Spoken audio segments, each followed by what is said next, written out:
So truthfully, I've put off making this video for a while because I don't want to get into anything that's too complicated or controversial.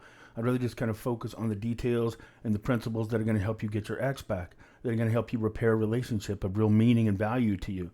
But manifestation, or another version of it, people talk about, I just have a lot of faith. I just know that God means for us to be together, or the universe, or destiny. So however you're approaching it, that can become a really powerful aspect of a breakup, especially when you're going through a really painful time. There are some really dangerous things, there are some really unhealthy, and there's some really powerful benefits to what I'm talking about. Like, we could just call it faith, that we're supposed to be together. Now, one of the positives of it is when you're going through a really painful breakup, what you might describe as unbearable, even though you're bearing it. When you're going through it, one of the things that's going to happen is depression is a paralyzer. So like I've said in other videos, you might find yourself shaking on the couch. You might find yourself writhing on the kitchen floor. You might find yourself wondering how you can feel this much pain and still be alive. You might wonder how emotional pain can cause this much physical agony. When you're in that state, that level of depression, you got that fire in your stomach, you've got that tightness in your chest, and it feels like somebody's giving you a hydrochloric acid drip on your brain. It really is physically painful because you're in so much emotional pain. When you're in that state, one of the things you need to be able to just reclaim a little bit of functionality, to climb off the couch or to get out of bed, is a plan. So one of the good positive effects of believing in the manifestation or going that route or claiming faith or believing that the universe really does intend for the two of you to be together, and I'm not mocking it. If it sounded like I'm making fun of people that believe that, I'm not. I'm trying to actually say that there are some benefits to it. And there's something really there to the principles. I can tell you, if you've been in relationship coaching for a while, you'll see situations come about that it's just really hard to come up with any other explanation other than they're meant to be together. But even saying that, I'm a little scared because people who are in a lot of pain will grab hold of that and then misapply the principles. So going back to what I was saying, one of the benefits of it is that you have a plan. Now, it might not seem like a plan to the people around you, but when you're saying, I know we're supposed to be together, I'm claiming this, I'm putting this out to the universe, or I've prayed about it and God keeps giving me these little signs, I keep putting the fleece out. I'm asking God to show me if we're supposed to be together. And every time I ask that question, I get a sign that we are supposed to be together. We are supposed to be together. So I keep fighting for this relationship. Well, one of the good aspects of that is when you have a plan, when you're in overwhelming pain, suddenly you have a little bit of energy. Just that little bit of hope will kind of ease that sense of being overwhelmed. So on a scale of 1 to 10, your pain was a 15. Well, with faith, or if you believe that you're going to manifest them back to you, suddenly that 15, it's still really painful, but now it's more like an 11 or a 12. And just that little bit of increased hope, and just that little bit of having a strategy, a plan, you're not helpless. You can do something proactive. Now, your friends and family might be telling you you're kind of losing it, and you're just hyperfixating, and you're kind of deceiving or lying to yourself that this is going to work, and that this is really the universe's plan. So it can feel like a really lonely place when you're embracing this kind of principle. But I will say the undeniable positive of it is it's still a strategy. And when you're laying there feeling overwhelmed and hopeless and not knowing a next step, not knowing how you got to where you are, and not understanding even your own level of pain, just having a plan can help. Here's where it can go off the rails. So this isn't a video of me telling you not to have faith and not to believe. But I'm trying to stress principles that will actually help it work for you, not against you. When it's getting applied the wrong way, it actually makes you hyperfixate. It actually makes you hyper-focus on that person. So let's look at it from this point of view. There are certain principles that you need to be able to do, certain aspects of attraction that you need to trigger for re-attraction. One of those things is having a strong sense of yourself. It's hard to have a strong sense of yourself when you're hyper-fixated on somebody else. So one of the worst things you can do when you're going through a breakup is hyper-focus, hyper-fixate on that other person. When somebody's doing the faith route, or what they call the manifestation route, the wrong way, they think, well, I'm just going to keep putting it out there, both in prayers or in my positive thoughts to the universe. And that's the key. I have to keep doing that. I have to keep doing that. Well, if you're approaching it that way, what you're really doing is choosing to stay hyper-focused on that person. That's just going to magnify the hurt. Now, occasionally you'll be able to reinforce the hope because you'll get little signs. When it works and when it doesn't work, you'll still have signs because you're looking for signs. And anytime you're looking for evidence of something, because that's your goal, you're going to find evidence of something. Like right now, I'll just pick a couple of numbers out of my head. Let's say 36 and 59. Okay, so now take the next week and see how many times you see 36 and 59.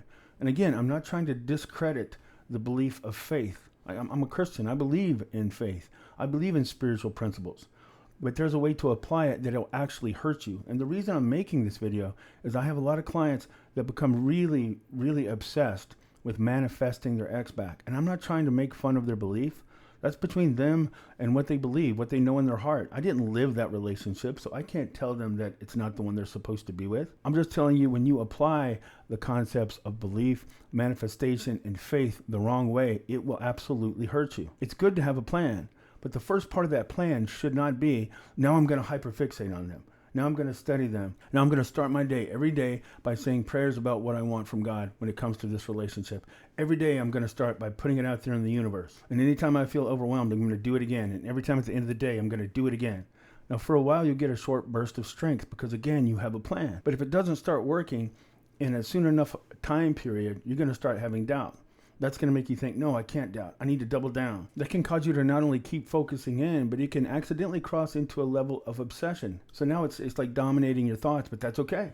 Because as long as it's in your thoughts, you're putting it out. As long as it's in your thoughts, you're claiming it as faith. Look at it this way. Real faith in destiny, real faith in God, real faith in putting it out there into the universe doesn't mean that you hyperfixate on them. If you're doing that, that's actually the opposite of faith. Real faith is saying, hey, this is what I want. This is what I believe, and this is what I think is supposed to happen. But then letting go and trusting, look, if God wants you to be with that person, he doesn't need your help. If the universe hears you and wants you to be with that person, it doesn't need your help. It needs your faith. It needs your strength. God needs your faith. God needs your strength. But ultimately, it's saying that if we're supposed to be together, and I believe we are, then we will be together. But you have to let them go after that. Because one of the key aspects of winning them back is, one, reminding yourself and kind of reinforcing to yourself that they're not irreplaceable. They're not the only version of happiness that you have open to your life. If you don't have them, you don't have peace. If you don't have them, you don't have hope. You don't have your purpose. If you're in that state of mind, it's really hard to reattract them because it's hard to build up your own sense of self, your own sense of purpose, if you've convinced yourself even more that you have no purpose apart from them. Your purpose, whatever it is meant to be with them. So it's really hard for you to kind of start to develop the real personal strength. The better, the stronger, the more resilient, the more attractive, truest version of yourself. You can get so wrapped up in the idea that you're supposed to be with them that you completely neglect who you're supposed to be without them. And in any meaningful, long-lasting, strong relationship, you have two people that have a sense of purpose. Like that sense of purpose should be joined when they're together long-term.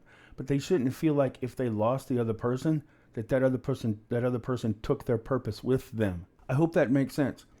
Because there are two aspects that are vital to winning somebody back, that if you misapply this belief in manifestation or faith in God or destiny, that's really going to trip you up. Like I said, the first one is you need to remind yourself that as wonderful as they are, as much as you love them and as much as you believe you're supposed to be with them, they're not perfect. You have to be able to separate who they feel like they are with who they really are. You can't do that when you're hyper fixated on building them up and you refuse to entertain any other idea of your future without them in it. And when you're employing this approach, you're always going to want to monitor. It's just instinctive. All right, I put it out into the universe, or I prayed and God gave me the sign. And if God gave me the sign, I know God is faithful. So I'm going to keep doing this. Okay, so where's the next sign? Hey, God, I asked and I prayed and you gave me the answer. So where's my next piece of evidence? Where's the evidence that my faith is paying off? And even if you have good intentions, you're going to be hyper aware looking for those signs. And that's going to make it really hard for you to focus on yourself, moving forward with real purpose with or without them. So it does two things in a really negative way. It reinforces that they're the only chance that you have at happiness, that they are your purpose, they are your destiny. What you have to do, if you really believe in what you're saying, is let them go. And while they're gone, focus on yourself. You can focus on yourself and rebuild yourself and re-trigger attraction much more if you actually have faith enough to let them go. When they see that you're strong enough to live without them, and maybe they see you're strong enough to live without them because you really believe that you're not going to have to live without them. Whatever the reason, that's still more attractive. But imagine that house porch metaphor that I use. When somebody breaks up with you and you're emotionally still that attached and connected to them, enough that you're really employing the manifestation or the faith or that God is going to bless this and this is my destiny, well, then chances are they know that's how you feel. So it's like when they break up with you, it's like they're asking you to move out of the house, but they know your belief. They know your faith. They know that you're convinced the two of you belong together. So again, metaphorically, you're on the porch It's really hard to miss somebody who's never gone. It's really hard to miss somebody that's not only not gone and still on the porch, but keeps leaving pamphlets and sliding them under the door. And the pamphlet says, I know we're supposed to be together. If you ever need me, let me know. If you ever change your mind, reach out. You make it impossible for them to miss you. You make it impossible for them to wonder if maybe they did make a mistake. They don't have to wonder if they made a mistake because they know at any time all they have to do is change their mind, open the door, and there you are on the front porch. Don't let manifestation, don't let even the faith and trust that God wants us to be together. If it's true, the real way to apply that is to know that you can be strong enough to let them go. You don't have to hyper monitor. You don't have to hyper fixate. If it's true, if it's a belief, if it's meant to be, if it's God's plan, it's going to happen. So look at it this way. Faith and manifestation aren't things that guarantee you get the things that mean most to you in your life. Faith means that you have enough strength to let them go and know whatever doesn't end up in your life wasn't supposed to be there. But people apply it in the wrong way. So again, I'm not trying to make this video to talk you out of your beliefs. I'm just trying to say, don't let that belief get so overpowering that it accidentally works against you. Some of the most painful, obsessed, and really agonizing clients that I have are that way because they refuse to entertain the idea that they're not supposed to be with this person. And because they believe in these concepts, they think accepting the reality of the present means sacrificing all of the future. If I let go of them in my heart or in my head for a moment, that's a lack of faith and they're gone forever. I'm going to break the power of manifestation because I had a day where I didn't believe. I had a day where I didn't put it out there. That's not true. That's not real faith anyway. So let go. You can still hold on, but let go enough that you can start focusing on your life. Imagine yourself as the strongest version of you. That strongest version of you is going to be the most attractive. That's the version that has the most chance. That's your greatest likelihood of drawing them back, showing that you have the strength to live without them. That's not lack of faith. That's actually having faith, not just in the universe and in God, but in yourself and your place in it. So I hope this helps. It's not a very long video, but it hurts me when I talk to clients that I know have the best intention and they have sincere faith. I'm not making this video to tell you that you're wrong because you believe the two of you are supposed to be together and it's what God wants and it's how your life is supposed to turn out. I've seen things turn out that way. I've seen things where it seems like it's impossible, where any sane person would have written it off and said it was over. Even my marriage right now falls into that category, believe me. So I'm not making fun of it. I'm just trying to tell you the best way to apply it. Don't become super obsessed and fixated on it. If you really have faith, if you really believe, then you're going to be strong enough to let that go and not hyper obsess over it in a way that's accidentally going to project you as being far weaker than you truly are. And you're actually downgrading your real impact, your real calling, and your real purpose. Because if that other person is the thing that makes up your purpose and makes up the reason why you think you're here, then you're looking at it wrong. That's not true. You're really downgrading and short selling yourself. You don't want to do that. They might actually hide the true version of who you are enough that they don't even see you for who you are anymore. They don't see you because you've forgotten who you are, and that way you can't project it. You might have lost that connection because you forgot who you are and you became too obsessed and too centered on them. So when they look at you, they don't even see the true version of you anymore.